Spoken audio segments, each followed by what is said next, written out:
You're watching In Search of the Self, and we are talking about Rabindranath Tagore, also known as Rabi.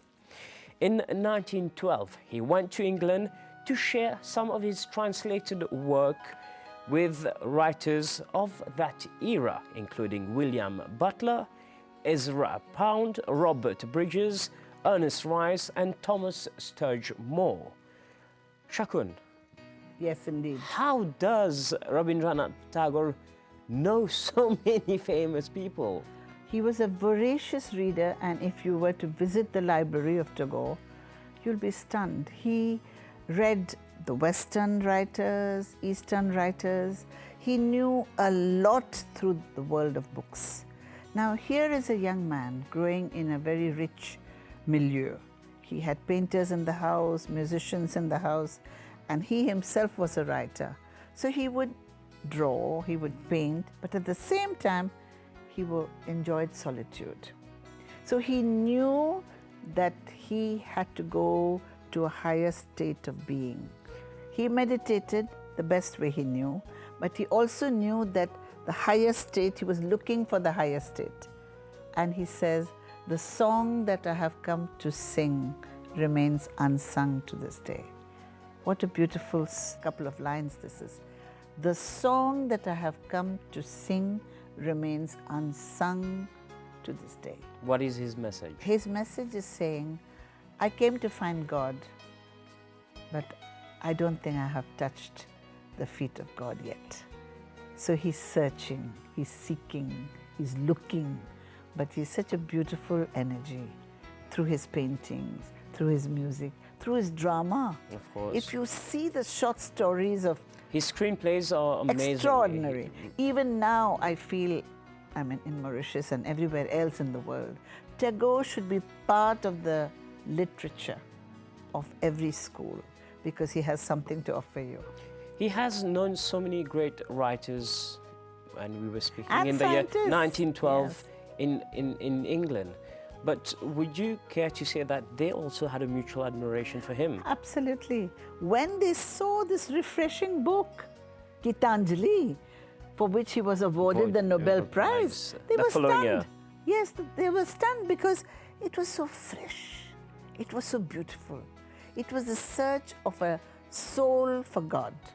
And he realized that on the planet Earth, the search for God is always there. Some of the greatest poets like Blake, Yes. so many people like Donne, even Frost, all these people are searching for something which is invisible but which they know exists. So he was also pushing hard to know the higher realities. So we can also encourage all our viewers to read Gitanjali, Song Offerings by Rabindranath Tagore, which is a fascinating read. When my children were very small, I used to make them recite, this is my prayer to thee, my Lord. Strike, strike at the root of penury in my heart. Give me the strength likely to bear my joys and sorrows. Give me the strength never to disown the poor, nor bend my knees before insolent might. This is a very amazing poem for a growing child. Then he says, why did I say this line as they're growing? Why do I say this line? Question themselves very early. So when How old? They started when they were 7, 8, 9, and every night recite the poem of Tagore. Recite the poem of Tagore. Is it an advice you would give to our viewers? Everybody know Tagore, make him part of your life. After he was awarded the Nobel Prize in Literature, he was also granted the knighthood by the British Crown. And he even renounced to this knighthood in 1919, but all this during the British colony. You see, the fact that the East India Company had taken over the administration, Victoria was the Queen of England, Exactly. and things had changed in India dramatically because earlier we had small kingdoms, and suddenly you had this British rule, which unified India in a funny way, but at the same time brought different sets of values. Being recognized by big personalities Absolutely. from the West Absolutely. did help his cause. did help his cause, and he started the Shantiniketan, the Vishwa Bharati, the university, which had East and West, a blend of East and West. So you can see that Tagore's vision of the world, vision of the world was a mélange, a mixture of East, the best of the East and the best of the West. He did not deny anybody anything, but he said it should be sustainable. The values should be there. There must be truthfulness. There must be sincerity. You cannot go higher if you are full of lies and you're fooling everybody. It cannot be possible that you can grow roses if you have a bed of thorns only. You must have fertilizers, you must have water, you must have the sun. Rabindranath Tagore, he supported the continuation of the British administration in India. The reason? I think we must not read into this scenario more than there is. You see, a man who loves India so much, he did not have many alternatives. And at that time, the beginning of Gandhi's satyagraha, self-rule, it came slowly. And it was a very enormous task because his father was also very happy to welcome Western thinking into India. Entreprise, bringing your own business, doing your own, the best of all worlds. So although he was very Indian at heart, he was not against anybody. He did not have hatred, but yet he did not want the knighthood. Why did he not want the knighthood? This is why I said it's important to see things in a context. If you remove the context, everything becomes silly. If you remove the context of anybody, it becomes silly. But if you understand the context and you see the geographical reality, the historical reality, the century in which they are born, the difficulties of growing up, then you begin to understand the human being better. But he even criticized the Swadeshi movement from Mahatma Gandhi. You see, he also believed in the coexistence of the British and the Indians. And he stated, if I may read and quote from Tagore's words, that British rule in India was a political symptom of their social disease. So was it a way for him to go right inside? I think being an intellectual and being somebody who was very learned, he realized the dangers of British rule also. At the same time, he liked part of the administration and he knew that his father was not against Western thinking. So there is a melange of Western and Eastern thinking, but he wanted the best of all worlds. But what did he mean by the political symptom of the social disease? The fact that the British were ruling in India shows what are the weak points in India. No, there is two factors. There were many things like caste system. He was against the caste system. There was problem of widows committing sati. So there were many, many terrible things in India. There was widows, remarriage, child marriage, child labor.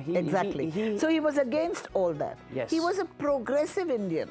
Okay. He was a progressive Indian who wanted to take India out of its superstition, stupid traditions, and push India forward into a new era.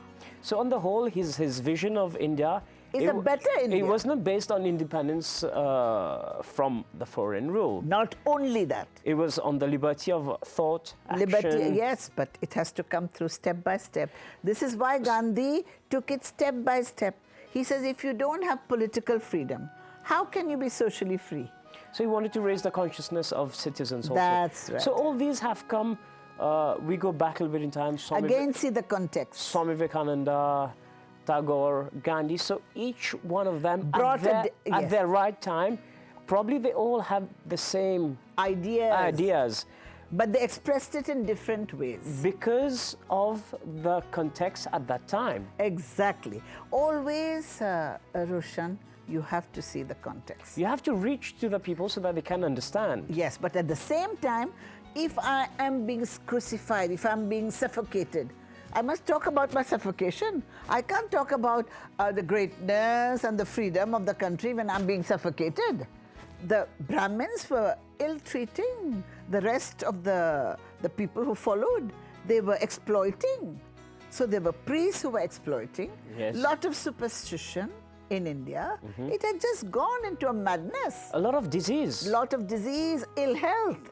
Yes. So all sorts of negative things were also there in India. So Tagore talked about that, talked about the bigger goals. So it is very important to see Tagore in the context of Bengal, in the context of the British rule, and in the context of his aspiration to be a free, independent, and God-loving soul. What was his message? I think his message has many levels. He talked about a tomorrow where everybody would be brothers and sisters. It's a dream. Yes. It's a dream. Yes. Today, when you look at the world, people hate each other. People are bombing, putting bombs in churches, mosques. It's gone a crazy world. Yes. So I'm sure if Tagore was living now, he would have been shocked. How does so much hatred come? So if there is hatred in the mind, it means there is something wrong with our way of growing up. It's the way we are growing up with the parents, with the school. Something is not right in our society, in the society of the world. Look at the US, look at UK, look at all the countries are going through so many turbulent situations. We are today thinking a BMW is more important than your father and mother. This is where we have reached. All right. If you want a choice today, we prefer things to people. So there is something wrong, very deeply wrong. So Tagore knew, even at that time, there were many things wrong. Shakuntala, thank you very much for sharing your thoughts. We will discuss more on this issue in our next episode. Ladies and gentlemen, we have come to the end of this week's episode of In Search of the Self. Tune in next week for yet another episode.